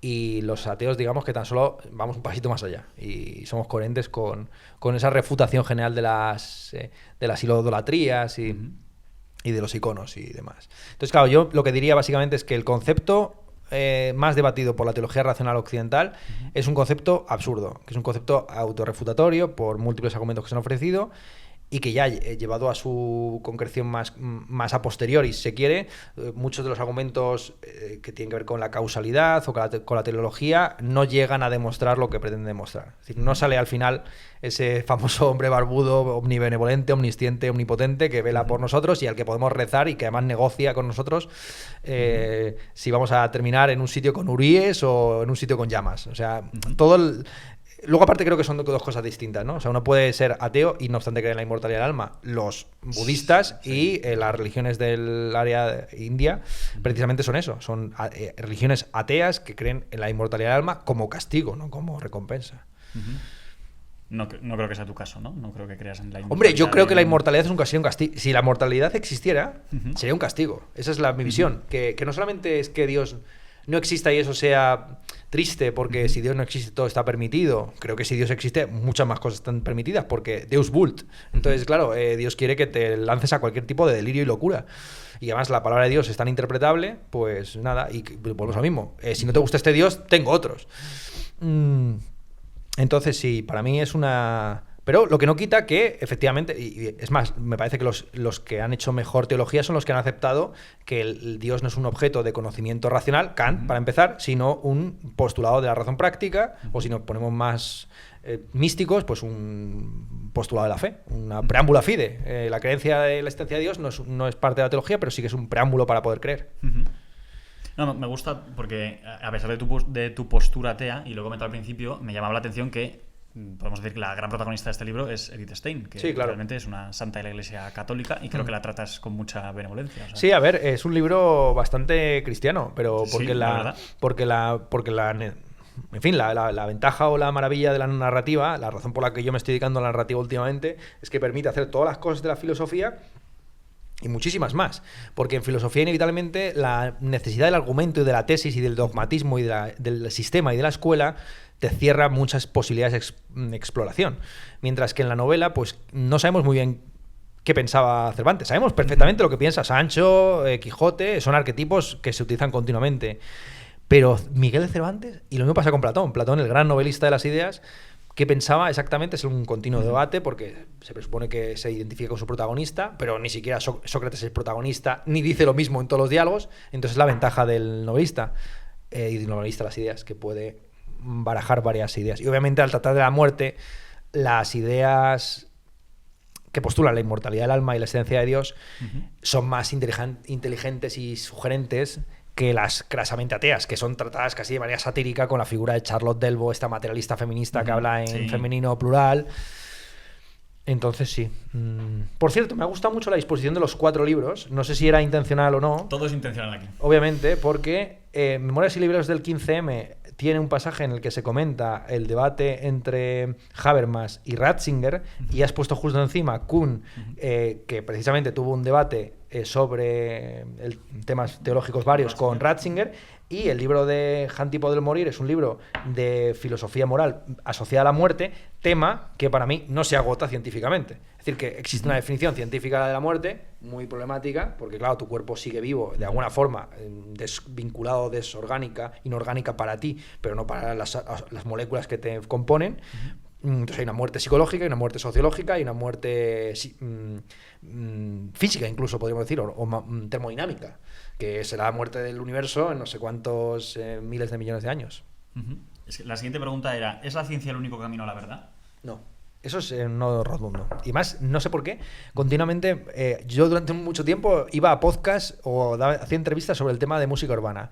Luego, más tarde, empecé a ir mucho con la gente de derecho y con la gente de diseño. Y últimamente, no sé por qué, la moda es la ciencia y la teología. Entonces, a todos los científicos voy con lo mismo, que es que no. Pero ellos mismos están de acuerdo con esto. De hecho, hoy creo que ha salido otra entrevista, una conversación en la que hablas precisamente de esto. Claro, He visto esta mañana y he dicho, joder, no puede ser. No sé cómo se llama el chico. Óscar Teixido. Óscar Teixido, que estuvo con PD Podcast también. Eso es. Sí. Pues justo. Tengo otra pregunta y la voy a contrastar con otra frase, ¿vale? La pregunta, ¿es la religión el opio del pueblo? La contrasto con una frase de un polaco ganador del Nobel de Literatura, Czesław Miłosz, lo siento por la pronunciación, que dice: el verdadero opio del pueblo es la creencia en que no hay nada después de la muerte. El inmenso consuelo que supone pensar que nadie nos va a juzgar por nuestras traiciones, nuestra codicia, nuestra cobardía, nuestros asesinatos. Sí, yo estoy bastante de acuerdo con Czesław Miłosz, creo que se pronuncia así, porque la L tachada, es que los polacos se hacen un lío, ¿para qué? Además, Wojtyła es Wojtyła. La L tachada es una U, o una UV a la manera latina, entonces bueno, peor para ellos por haberlo hecho así. Todos hemos estado pronunciando Stanislav en vez de Stanisław y cosas así. Total, que sí, que estoy de acuerdo con ese señor de nombre impronunciable, polaco, pero también con el otro. Es decir, que obviamente lo no quita lo valente. Es decir, que al final el opio del pueblo pues te puede sentar muy bien. Hay uno de los primeros fumadores de opio en Occidente, Thomas de Quincy, no por ello dejaba de ser un hombre inteligentísimo, brillantísimo, además autor de una famosa obra sobre los últimos días de Immanuel Kant. Entonces, para mí la religión obviamente es el opio del pueblo, pero oye, hay que drogarse con algo. De algo hay que morir. De algo hay que morir y por algo hay que morir también, ¿no? Por algún tipo de causa hay que morir y hay que vivir. Y es famosa el octavo paso, creo recordar, el último paso de Alcohólicos Anónimos es creer en Dios. Y la tesis, la idea suya, que es muy inteligente, está muy bien expuesta además en La broma infinita de Foster Wallace, es que para combatir una droga hay que meter a otra más dura. Entonces, la droga que te saca del consumo de cualquier sustancia es la creencia en Dios. Eso no tenía ni idea. Pues Gabri... Sí, porque te entregas a un poder más alto, claro. El alcohol, que es al fin y al cabo la drogadicción, es la pérdida de la voluntad, es la entrega al destino. Es decir, es que te vuelves una marioneta de los impulsos del momento. Pero claro, creer en Dios en el fondo es creer que hay un gran marionetista por encima tuyo y que, bueno, que tienes que confiar en que ese marionetista te está llevando por el bien. Igual que un tripi te va a llevar por un buen camino o por un buen mal viaje. Creo que debo empezar a beber más. Es lo máximo. No. Bueno, a nosotros nos va la drogadura entonces, porque yo como cristiano lo puedo decir. Yo me salté directamente, no pasé ni por los porros, yo me fui directamente a Dios. Como cristiano que soy, que por cierto lo digo porque ha habido varios comentarios en el canal que dicen, es que no sois objetivos, tal. Bueno, lo hemos dicho varias veces, somos cristianos, yo en concreto practicante, así que... Tenéis que tener una cruz luminosa por detrás. Sí, ¿sabes? Como, sí, daría pie a... Y yo fluctúo muchísimo, sí, después de... Sí, pero tienes una medallita ahí que no, dice que no influctúas tanto, ¿eh? Bueno, o te pendula en el pecho. Por poner contexto, la última entrevista que todavía no está publicada, aunque ya estará publicada cuando salga esta, fue a un exorcista. Me siento fatal. Fue como que a Gabriel le removió mucho. ¿El qué, perdón? Un exorcista, fue una entrevista a un exorcista. La entrevista que vino antes de la tuya fue a un exorcista. Wow. Así que un buen contraste. Daba mucho miedo. Daba mucho miedo y Gabriel pasó muy malas noches y dijo, pues vuelvo a la senda del bien. A ver. No, la verdad es que... Pero hay exorcistas dentro de la iglesia. Era un exorcista oficial, no de estos que chamanes, ¿no? Claro, un exorcista que fue exorcista en la diócesis de Madrid de Córdoba durante 20 años. Wow. Padre Luzón, encantador y una entrevista muy potente que tengo muchas ganas de que salga. Muy fácil de y leer, el libro, que es el único manual de exorcística católico que hay, oficial. Hostia, también, pues esto me lo voy a apuntar y me lo voy a leer, porque ya digo que estoy a full con el tema sonambulismo, y el sonambulismo es una demostración empírica bastante curiosa de la dualidad alma-cuerpo, porque el sonámbulo está en la fase no REM, donde tu cerebro está apagado, básicamente no piensas nada, no sueñas nada, y sin embargo tu cuerpo funciona. Con lo cual, no sé si una defensa del materialismo más craso, de que tu cuerpo puede perfectamente hacer de todo sin tu cerebro y sin tu mente, o al revés, es una demostración de que el alma y el cuerpo son dos cosas distintas. Pero vamos, claro, obviamente se ha asociado mucho los sonámbulos con los zombies, con la hipnosis, que se llama a veces sonambulismo artificial, y con el exorcismo, porque al fin y al cabo es que te posee, la visión clásica era que te poseía algún tipo de espíritu o de demonio, claro. Qué guay, pues oye, me lo voy a mirar. Un tema, la verdad. Habrá que... Bueno, esto ya no va a ser spoiler, porque esa entrevista habrá salido, pero alguien me tendrá que explicar cómo puede ser que en contra de las leyes de la gravedad un niño flote o ande por la pared. Aquí la pregunta es, o el padre Luzón nos estaba mintiendo, o esto, tripiada, exacto, o realmente sucedió. Y yo como cristiano pues tengo que decir que... Ojo, hay una cosa, perdón, que me engorilo mucho en los temas, todo lo que quieras. Pero a mí unos debates que más me gustaron de Lágrimas en la lluvia, ese famoso y maravilloso programa que tenía Juan Manuel, era sobre el demonio. Y era buenísimo porque, claro, normalmente pues este concepto periodístico de la verdad, donde la verdad es la equidistancia y el equilibrio, pues lleva a pensar que si tenemos que demostrar a qué distancia está la Luna, pues que venga alguien que dice que está a 7 kilómetros, otro que está a 5 y pactamos que está a 6. Pero no, allí lo que iban era todos creyentes, obviamente, por supuesto algunos con alzacuellos, y el matiz era, bueno, ¿cuál es la agencia realmente del diablo? ¿No? Ya existe, por supuesto que existe, pero la cuestión es, contra tu voluntad puede actuar, y la tesis era que no, que el diablo no tiene agencia contra tu voluntad, incluso pues que eso va en contra de lo que dice el padre Luzón. O sea, que, ¿sí? Bueno, claro, había mucho más. Había gente que depende. Claro, ¿qué es tu voluntad? También es muy discutible, y está la famosa disputa de Auxilis sobre la ciencia media, la predestinación, la presciencia divina sobre tus actos, el libre arbitrio y todo este tipo de cosas. Y sí, el exorcismo tienen bastante que ver con el asunto de la Inquisición española, y la quema de brujas, porque hemos sabido la Inquisición española no creía en este tipo de cosas.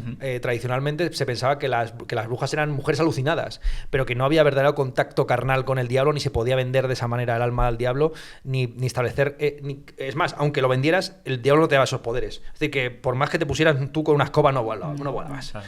Y eso supuso un freno muy fuerte a todos los linchamientos populares que se produjeron en el mundo protestante. Sí, eso es interesante comentarlo, por lo menos, de pasada. Pues nada. Y te invitamos de paso a ver la entrevista cuando se publique del padre Luzón, y aprovechamos para dar las gracias una vez más al padre Javier Luzón. Volviendo al tema que nos concernía, una pregunta que hemos hecho más a menudo en el canal: ¿cuál te parece el argumento ateo más potente, convincente? Son dos distintos. Una cosa es la potencia lógica y otra la convicción personal. Vale. Y yo creo que el argumento más convincente es el del mal, y el argumento más potente creo que pueden ser varios, pero son casi todos a la contra, ¿no? Es decir, el argumento del mal es un argumento así como muy apodíctico de... ¿Y el tema del libre albedrío no...?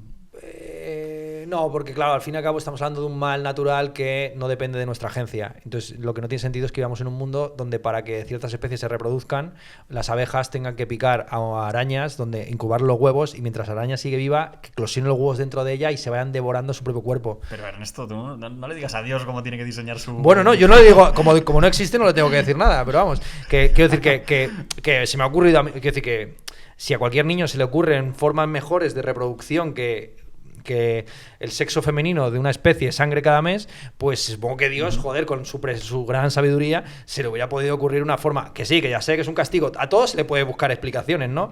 Igual que la explicación mitológica de que este río depende de que una ninfa fue perseguida por Apolo, pero como yo creo que hemos superado esa fase mitológica, y en buena medida la teología racional es la superación de las religiones secundarias, así populares y demás. O sea, yo no le niego racionalidad a la religión y a la teología como versión filosófica de dicha religión. Por otro lado, yo creo que son dos cosas distintas.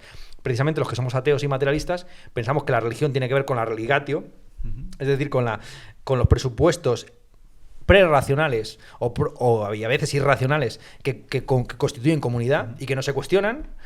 Pues, por ejemplo, pues el no matarás, santificarás las fiestas, no desearás a la mujer del prójimo, etcétera, los mandamientos.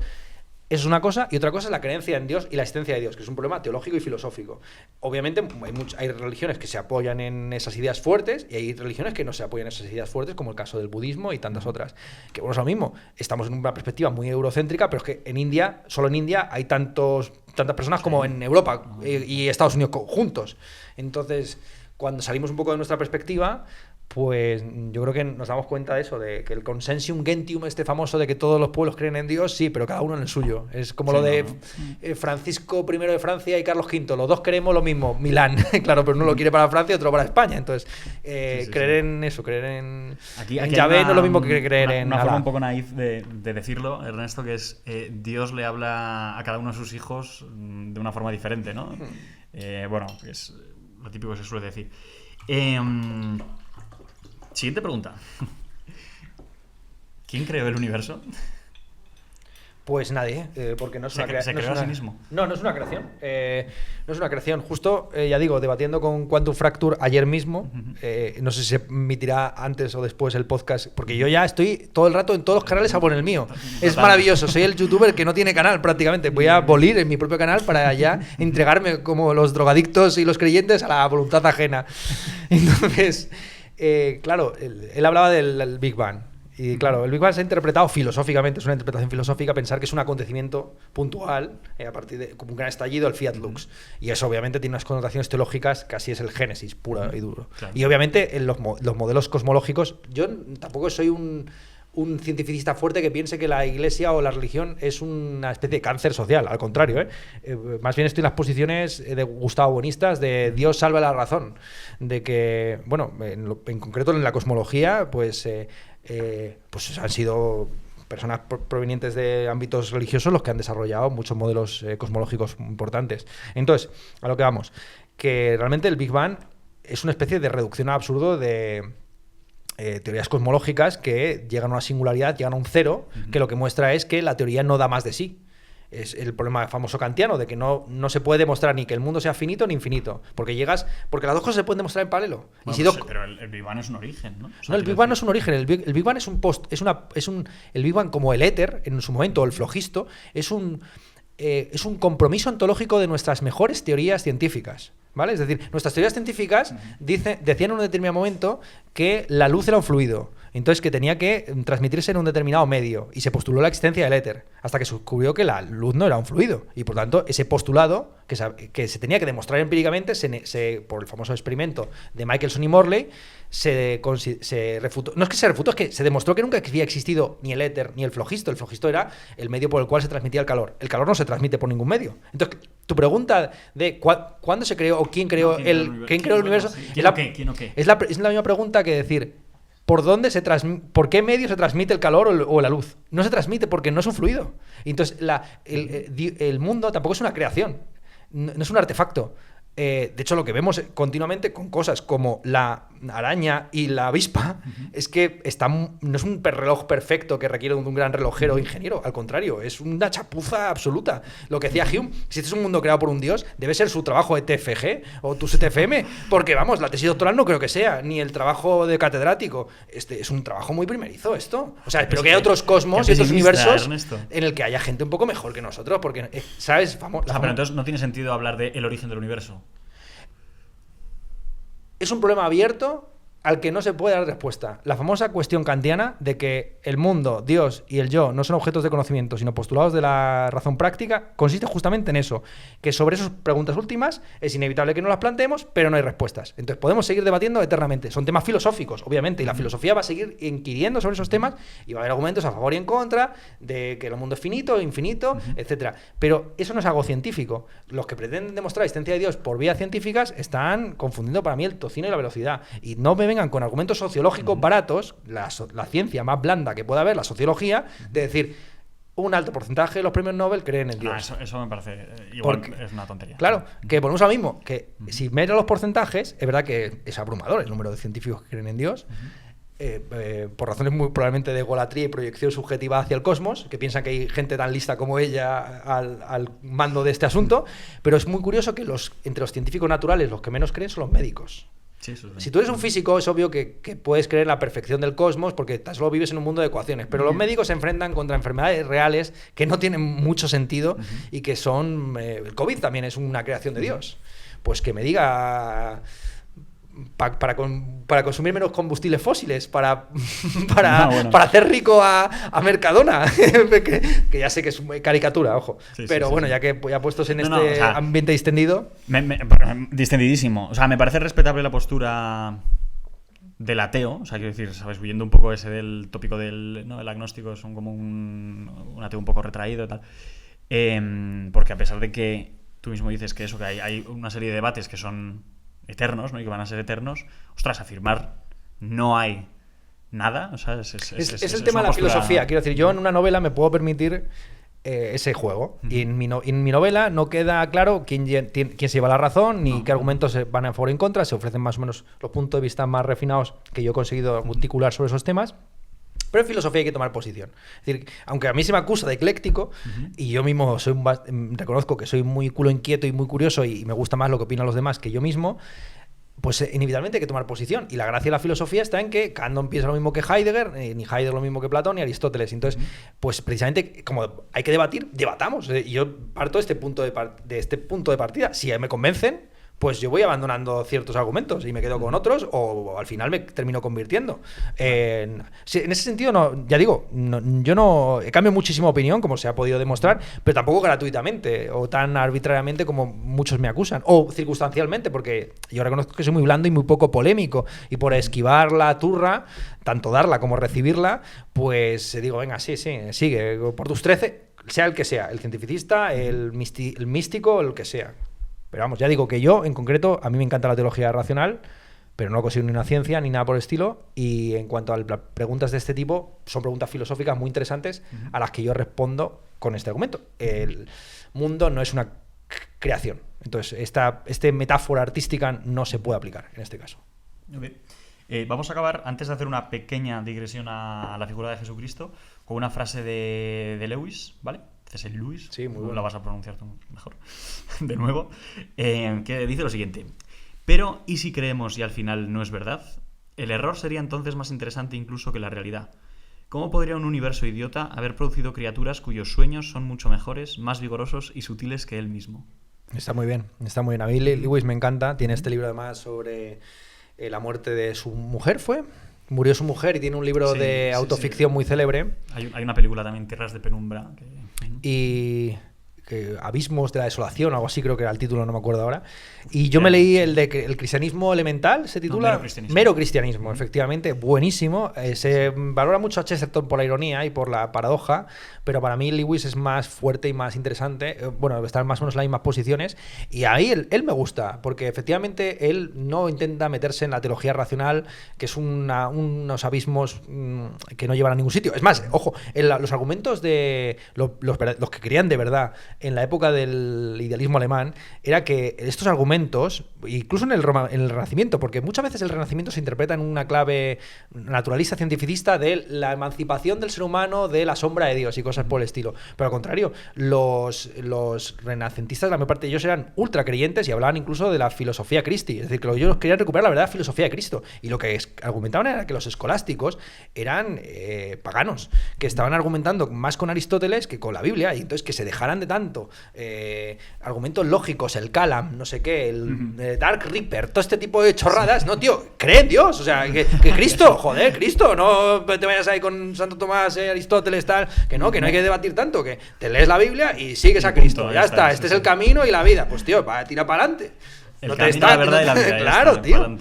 Al igual que tú te comprometes con una opinión sobre tu ateísmo, es como cristiano, comprométete con tu... Total. Vamos a coger un clip de esto que acaba de decir Ernesto, como fuera de contexto, ¿sabes? Claro. En plan, como cree, conviértete en el evangelio, tal. La gente como... Vamos a traer a toda la gente aquí a ver Lo han convertido. El panóptico lo ha conseguido, apegando a C.S. Lewis. Pequeña digresión a la figura de Jesús. A ver cómo vamos de tiempo. Vale.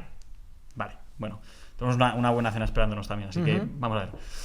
Vamos a medir los apetitos concupiscibles. Digresión hacia Jesús, porque al hilo del libro de Hans Kung, ¿vale? Lo que hace Hans Kung es un cruce de coordenadas social que llama él, y son las siguientes. Las llama establishment, revolución, emigración y compromiso, para identificar la figura de Jesucristo, ¿vale? En cuanto al establishment, dice que Jesucristo no es ni un sacerdote, ni un teólogo, ni va con la clase dirigente, ni es un saduceo, ni es un fariseo puro, ¿vale?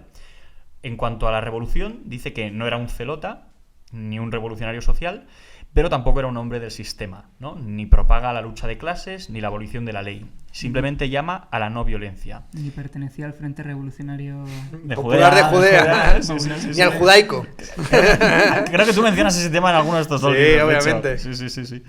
Total. Y ahora, gracias Gabri, me he perdido, pero recurrir a los Monty Python siempre suma puntos. Así que más un punto para Gabri. me hace parecer más inteligente. Siempre que quieras volver a interrumpirme con algo de los Monty Python, estás legitimado. Simplemente llama a la no violencia, y eso ya era muy provocador, ¿no? En cuanto al tema de la emigración, dice, oye, pues Jesús no era ni un monje, ni un segregado del mundo, no era un esenio, ni un asceta al estilo Qumran, y no establece ninguna regla monástica. Y en lo relativo al compromiso, no era un devoto de la ley. Por ejemplo, se ve eso en que no tenía particulares escrúpulos con el tema del sábado. Así pues, Jesús no se deja encuadrar en ninguna categoría de estas, ni entre los poderosos, ni entre los rebeldes, ni entre los moralizantes, ni entre los silenciosos. Y sin embargo, esto dice Hans Kung, es más cercano a Dios que los sacerdotes, más libre frente al mundo que los ascetas, más moral que los moralistas y más revolucionario que los revolucionarios. Ahí es nada. Ernesto, conectando esto un poco con un tema que mencionas así con bastante sentido del humor en Memorias y Libelos, durante la JMJ de 2011, una época particularmente anticatólica, ¿no? Sí, o procatólica, porque claro, al final Madrid se llenó de gente... Me refiero tú, o sea, claro, particularmente bueno, tu figura. Sí, vale, sí. El Cosmos era católico, yo no. Tú no eras los que estabas diciendo XV palito y todo esto, o sea que... dicho esto, poniéndote un poco en contexto, Ernesto, esta es una pregunta que hemos hecho a más gente, más invitados de El Panóptico. Imagínate que yo soy Jesús, sé que es difícil. Joder. Para empezar porque el pelo y tal. Y te pregunto, Ernesto, ¿y tú quién dices que soy yo? Hostia, bro. Esta es buenísima, ¿eh? Esta la hacéis a menudo. Se la hicimos a José Carlos y no es la primera vez que la hemos hecho, creo. Y a Carlos Blanco. Wow, tío. Y a Carlos Es Blanco. que me está viniendo a la mente esa película que es de las preferidas de Alejandro Matesanz, a quien dedico el libro Jantipo al morir. Ordet, la palabra, ¿no? de Dreyer. Y el asunto famoso, muy dostoyevskiano, ¿no? De que Jesucristo puede aparecer en cualquier momento y echarle las cuentas precisamente al gran inquisidor. Y sí, bueno, todos nosotros estamos pastoreando a las almas, los profesores más que nadie, a la manera de los grandes inquisidores de la Sevilla del siglo de oro. Y claro, cómo nos enfrentamos a Cristo con su mensaje ambiguo, con esa...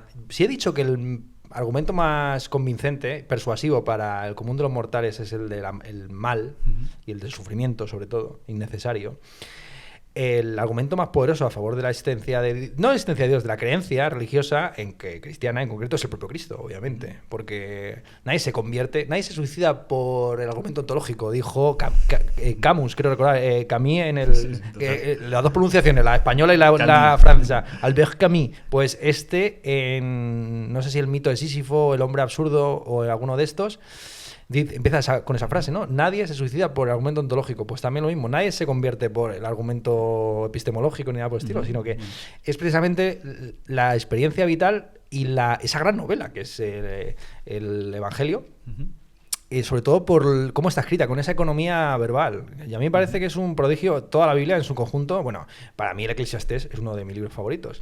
Sobre todo porque me parece que es un libro muy, muy, muy ateo. Me parece que es un libro en el que el sabio y el tonto, el rico y el pobre van al mismo hoyo y todo está visto y, en fin, la famosa casa de la felicidad y de la tristeza y todo este rollo.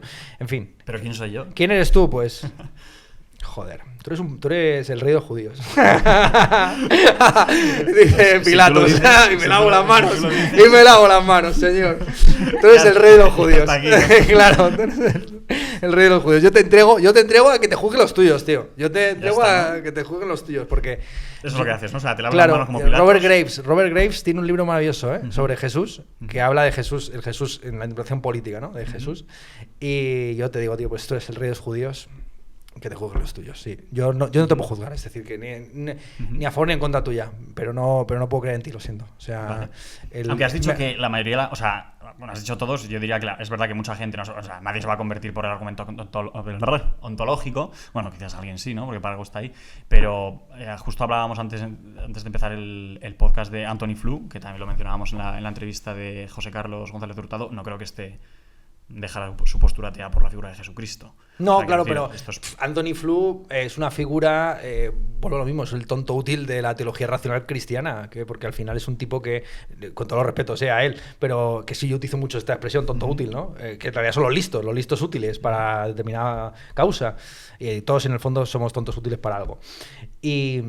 Y nada, pues él se convierte y eso puede tener cierto prestigio y obviamente sirve muy bien este tipo de conversos, la fe del converso y el hijo pródigo que vuelve a casa, esto es maravilloso, ¿no? Entonces, cantidad de autores que dicen, este cree que era un gran ateo, se ha convertido, perdón, si estaba equivocado antes y era muy sectario y dogmático lo suyo, porque el haber sido sectario y dogmático de juventud te convierte de repente en un libre pensador moderado y tolerante o en uno que es pues lo más fácil es que vayas de un opuesto a otro.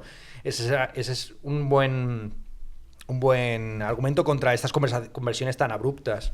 Entonces ya digo, yo no puedo creer en Cristo, por desgracia. O sea, creo en la persona de Cristo, obviamente, y creo que bueno, el modelo ético de Cristo es encomiable. Es más, es supererogatorio, lo que decimos, es heroico, no es antiheroico, sino santo, es todo prácticamente, y junto con Buda y con Sócrates, pues son los grandes...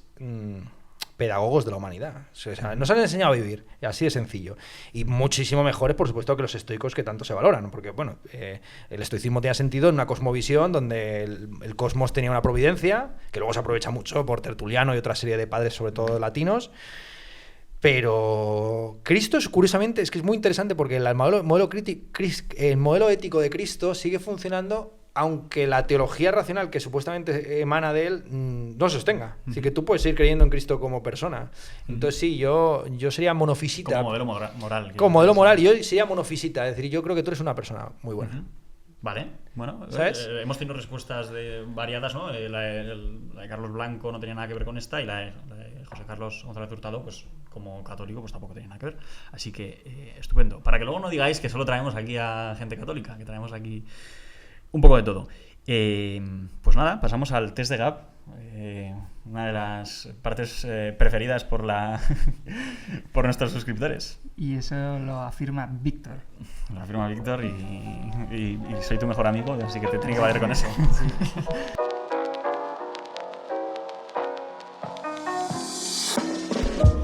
Muy bien, pues vamos a hacer una serie de preguntas cortas. Tienes que responder, y el reto es responder entre 30 segundos. Vale. Básicamente. O sea, Son todos retos, o sea, para no esto. te alargues demasiado. Yo es que en lo breve soy muy malísimo y lo largo ya se ve que no, tampoco soy muy bueno.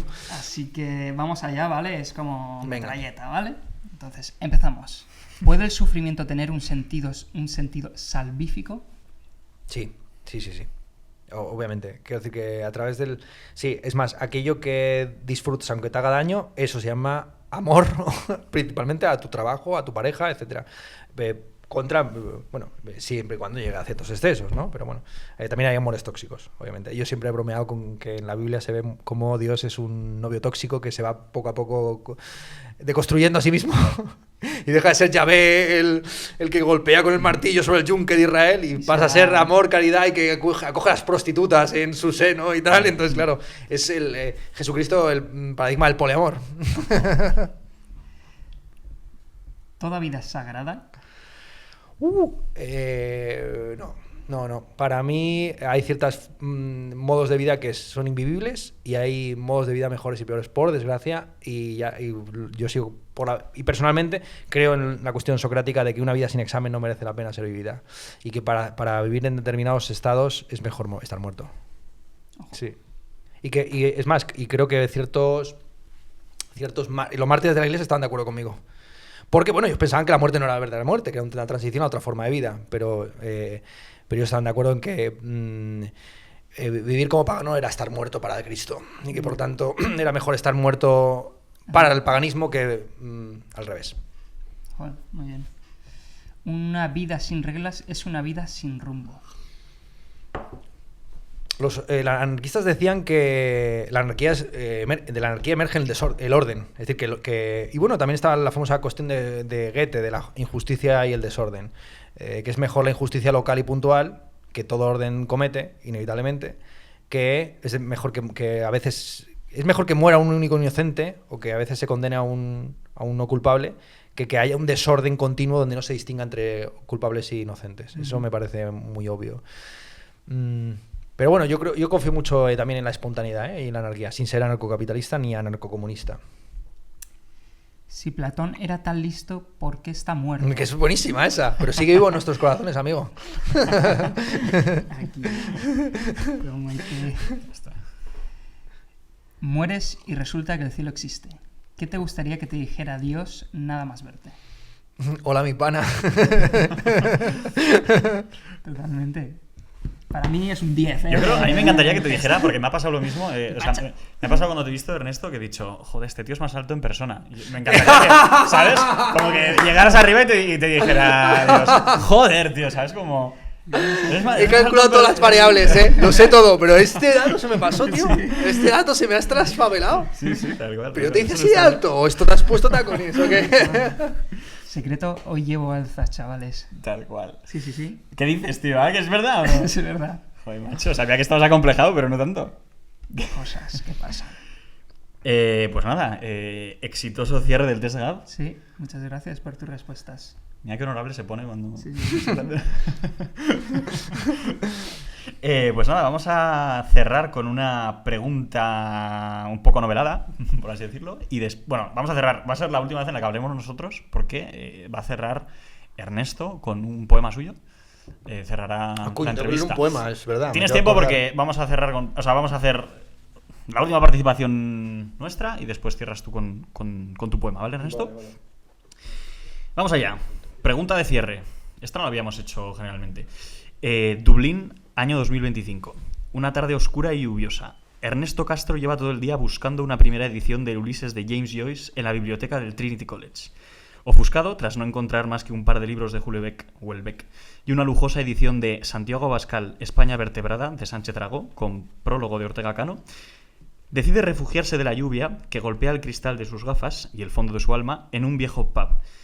Empuja la pesada puerta de madera y se planta, cual cowboy metafísico, ante un escenario insólito. Frente a él, un viejo barman limpia metódicamente unas copas de Guinness, con la paciencia de quien ha visto morir a demasiados poetas. El resto del pub está absolutamente vacío, o casi. A su derecha, en una mesa alta, una joven despampanante le sonríe con esa intensidad que, a juicio de Ernesto, solo puede significar una cosa: quiero debatir sobre Hegel contigo. A su izquierda, Dios santo, ¿acaso no lleva muerto más de 200 años? ¿Soren Kierkegaard sentado junto a la barra, bebiéndose una Coca-Cola cero en un pub irlandés? Ernesto no se lo piensa dos veces y decide A. Debatir con Kierkegaard sobre la angustia existencial, o B. Sentarse con la joven a comentar por qué Baudrillard tenía razón sobre Tinder. Pero ¿cuánto de joven? Porque, claro, podemos entrar en un momento ya delictivo. ¿Sí? No delictivo. Vale, no delictivo. Juventud no delictiva, ¿no? Imagínate que estás en otro universo paralelo y... yo tengo 16 años también, ¿no? Exacto, lo que quieras. Vale, esa es la gracia. Yo puedo tener también la edad que quiera. Estás en el cielo, no hay edad. Estás solo en Kierkegaard también. Vale. Pero entonces la chica tiene también 1000 años. O sea, pues es una vampiresa, prácticamente. Sí, pero estéticamente tiene justo 25. Porque me lo ha dicho ella. Ah, bueno, vale. Hostia, qué bueno. Un amigo mío hablaba mucho de las bromas estas de acercarte a una chica para charlar por las noches, ¿no? En plan, estamos en esta discoteca con la música a tope, pero te he visto en la otra punta de este espacio oscuro y he visto, tienes cara de leer mazo la fenomenología del espíritu. Pues no, me voy con Kierkegaard. Yo ya estoy mayor para echarle la caña a jovencitas, aunque sean hegelianas. No esperábamos menos. Pues vamos con el cierre de la entrevista, que es un poema, claro. Poema de Ernesto, y además, como ves, lo teníamos marcado. Claro. Hacemos nuestro trabajo en el panóptico. No, sí, la ciencia media de Dios, ya sé que la tenéis vosotros en vuestro propio cuerpo. El móvil que lleva conmigo, en el que podría haber consultado mis poemas, está cargándose por algún sitio, así que nada, me va a tocar leer un poema. No, ningún problema. Ya, seguimos con la contingencia, aceptando la voluntad de Dios que está guiando mis pasos y mi voz. Entonces, voy a leer este poema, que es la versión antigua, que escribí originalmente en 2010, titulada Ser fiel es fingir que el tiempo no existe. Este ha sido durante mucho tiempo mi gran hit en poesía, lo cual demuestra el mal poeta que soy. Es un poema en realidad así como de en plan realismo sucio, muy prosaico, pero que me gustaba por razones que luego descubrí que eran métricas. Aquí hay algunos octosílabos y rimas así trocaicas y dactílicas y cosas de estas que me gustan a mí ahora. Entonces dice así en esta versión, que no es la que está publicada luego en Letra Versal, así que para más información, amigos, en su librería de confianza, por un módico precio. Dice así: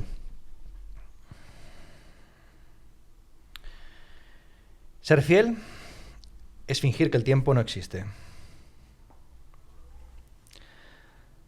A través de las persianas, mirando los coches cuyos faros cruzan la pared del dormitorio, me doy cuenta del tiempo que las uñas de los dedos, de las manos y los pies y el pelo en general, por todas partes, llevan creciendo cada día más y más sucios sin mi consentimiento. Cierre estupendo. Pues Ernesto, muchísimas gracias. Un gusto. Es que no quiero hablar para no joder. Hasta la próxima. Chao.